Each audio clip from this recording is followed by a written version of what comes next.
Sahabat semua, kembali lagi bersama kami berdua. Ada saya Rijal dan Ustadz Miftah di Dali Coffee lagi.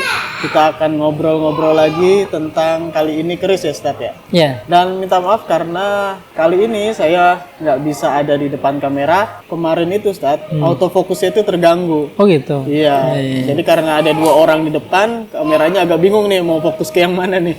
Wah, ternyata banyak yang ngeblur. Jadi saya harus ada di belakang kamera lagi nih. Oke, Sat, hari ini ada tosan aji apa? Hari ini saya membawa dua keris ya, dua bilah keris. Ya. Hari ini kita belajar tentang filosofi ya, filosofi dari sebuah tosanaji.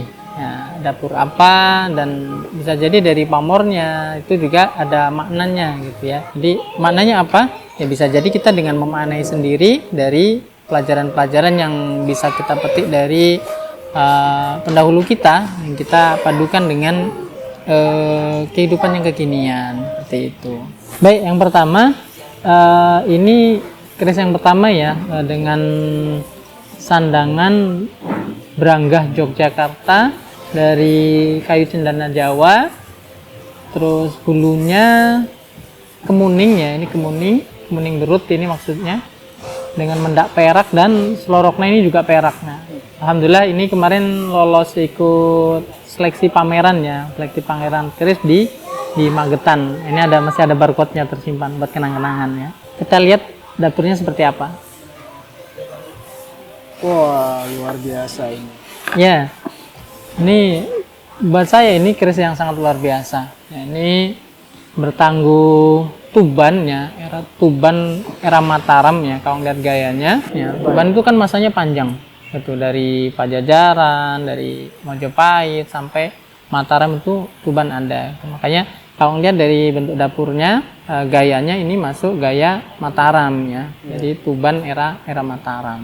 Ini dapurnya namanya Tilam Sari. Ya, Tilam Sari dengan pamor yang mengelilingi sisinya, tepinya tanpa putus sampai bawah.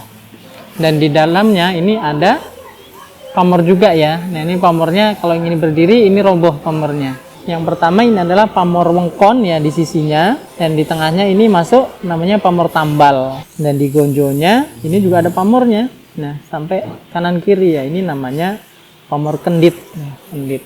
Kalau nggak salah di bawahnya juga ada pamornya lagi ya? Ya, ini jadi kalau dilihat di hubungan ini itu juga ada pamornya juga ya. Ini bedah dalamnya mungkin seperti cross ya.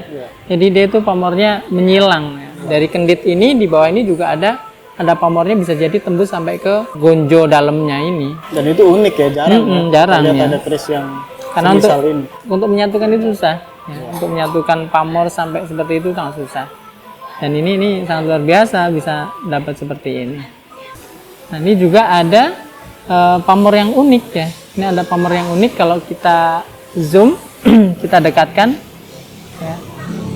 Di sini kelihatan? Ya. Nah, ini menyerupai lafzul jalalah ya, kalimat Allah. Nah, ini disebut dengan pamor Rajah Tiban ya, rajah itu. Rajah Tiban itu pamor tiban yang tidak disengaja, tapi terbentuk secara alami gitu ya, secara alami. Berarti unik ya, belum tentu ada di bilah-bilah lain ya? Iya, belum tentu. Walaupun karena dengan pamor yang sama. Gitu, belum tentu didapati di bilah yang lainnya, karena memang jarang pamor tiban itu yang membentuk suatu angka, huruf, apalagi kalimat itu sangat jarang. Makanya keris ini termasuk keris yang sangat istimewa. Ya. Jadi apa maknanya dari keris ini? Yang pertama tilam sari ya. Tilam itu alas tidur yang terbuat dari daun pandan ya. Yang zaman dulu itu biasa digunakan sebagai alas untuk istirahat atau orang bersantai-santai lah untuk tidur. Dan sekarang juga masih banyak digunakan ya. Itu tilam ya. Tilam sebagai alas tidur yang berarti adalah kesejahteraan ya. Sebuah ungkapan doa tentang kesejahteraan. Biasanya keris tilam sari ini biasanya banyak dijadikan keris keluarga, diwariskan dari seorang ayah ke anaknya. Tersirat doa di dalamnya bahwa orang tua itu mendoakan anak-anaknya supaya hidup berkecukupan dan sejahtera, seperti itu. Terus wengkon itu apa? Wengkon itu ada garis seperti pagar ya, pagar yang mengelilingi pamor yang ada di dalamnya. yang berarti sebuah perlindungan ya, perlindungan, menjaga, yang menjaga, mengelilingi apa yang ada di dalamnya. Bermakna bahwasanya terutama laki-laki itu harus punya kekuatan untuk menjaga, menjadi pelindung buat keluarganya, seperti itu. Jadi menjaga keluarga, menjaga dirinya sendiri. Itu kalau dalam ungkapan agama Islam itu, laki-laki tanggung jawabnya berat. Karena apa? Dia harus bisa menjaga dirinya sendiri dan keluarganya dari apa? Dari api neraka terutama ya.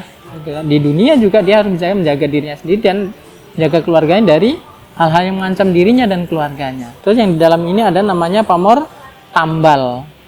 Tambal itu ya, tambalan gitu. Jadi pesannya adalah ya, ketika kita melakukan suatu keburukan, ya, melakukan perbuatan dosa, maka bersegeralah menambalnya, melakukan perbuatan baik sebagai pengganti untuk menutup kesalahan tersebut gitu. Jadi itu mana dari tambal gitu, ya.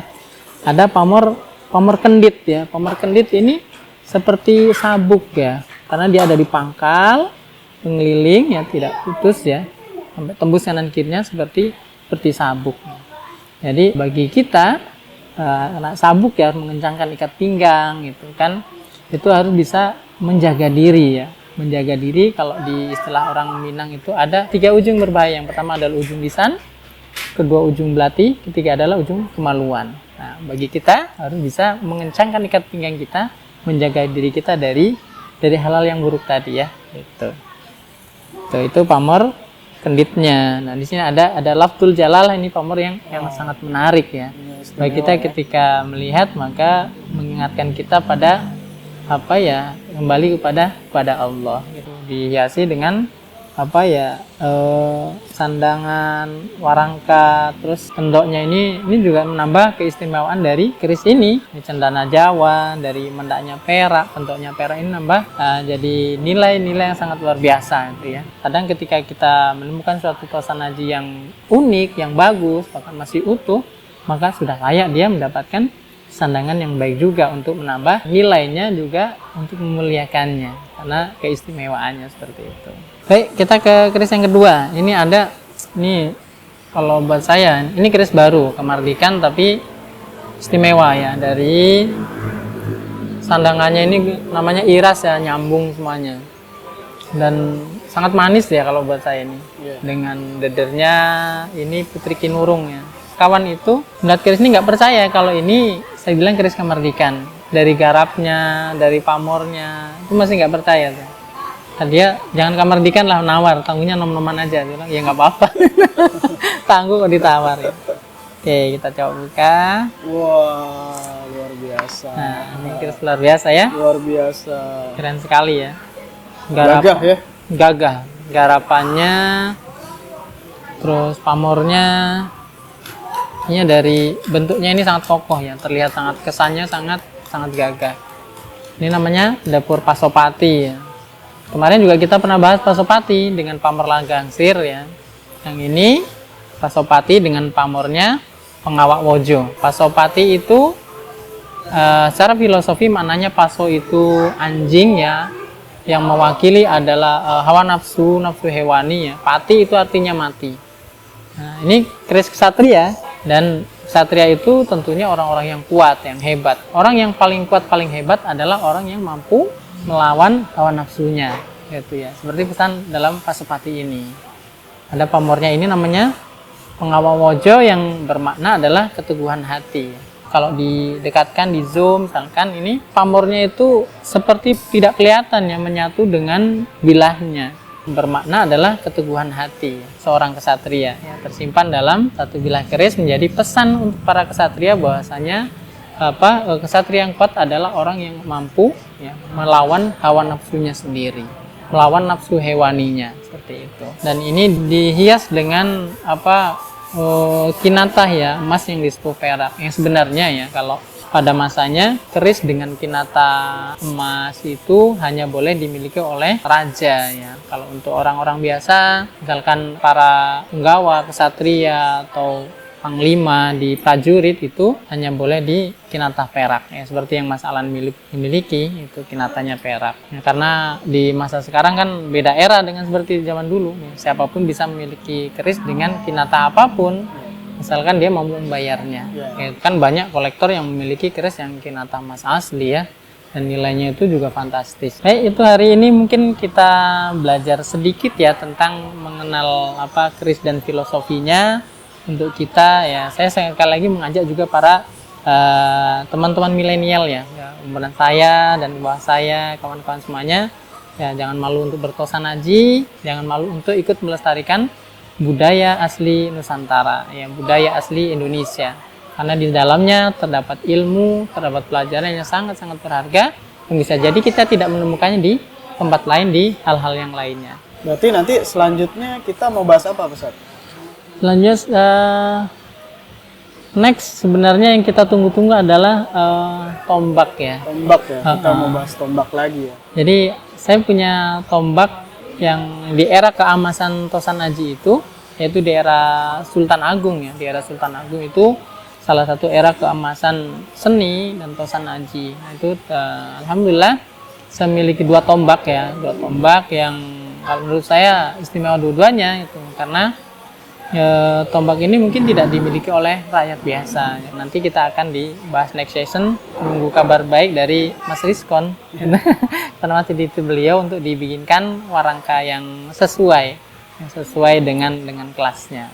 Nah, seperti itu teman-teman. Terima kasih sudah menyaksikan. Assalamualaikum warahmatullahi wabarakatuh. Salam.